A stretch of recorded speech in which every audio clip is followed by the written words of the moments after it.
U.S. Secretary of State John Kerry has expressed caution over whether peace talks on Afghanistan with the Taliban can take place.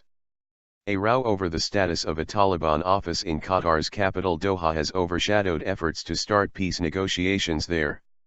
Mr. Kerry said he did not know if the talks could be put back on track.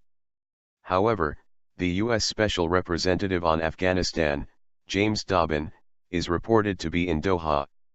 A U.S. official was quoted by the AFP news agency as saying that Mr. Dobbin, who is responsible for both Afghanistan and Pakistan, would have talks with Mr. Kerry and Qatari officials. Mr. Kerry told reporters in Doha, "We need to see if we can get back on track." However, he added that he did not know if that was possible or not. "We are waiting to find out whether the Taliban will respond," Mr. Kerry said. Mr. Kerry said that if the Taliban did not decide to move forward in the near future, the Taliban office in Doha might have to be closed. Islamic Emirate. Washington had announced on June 18 that it was opening direct peace talks with the Taliban in Qatar, as NATO-led combat forces prepare to leave Afghanistan by the end of 2014. The US met the Taliban secretly in 2011 in Qatar, but these would be the first open talks. Afghan President Hamid Karzai announced his government was also sending negotiators to Qatar to meet the Taliban. But a row broke out over the status of the Taliban office, which the Afghan government sees as an attempt to confer legitimacy on the insurgents.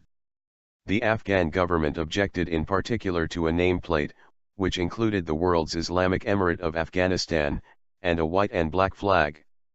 After complaints from the Qataris, the Taliban removed a nameplate and a flag, only to hoist the white and black banner again on a shorter flagpole. Kabul said the peace talks issue had been badly handled and the Afghan Foreign Ministry accused the Americans of acting in bad faith. The manner in which the office was established was in clear breach of the principles and terms of references agreed with us by the U.S. government, the ministry said in a statement. American assurances that the flag and nameplate would be completely removed have failed to assuage Afghan anger. Mr. Karzai has insisted that the peace process must be Afghan-led without interference from foreign powers. He also suspended security talks with the U.S. on the American presence in Afghanistan. The Taliban office opened on June 18, the same day that NATO handed over security for the whole of Afghanistan to the Afghan government for the first time since the Taliban were ousted in 2001.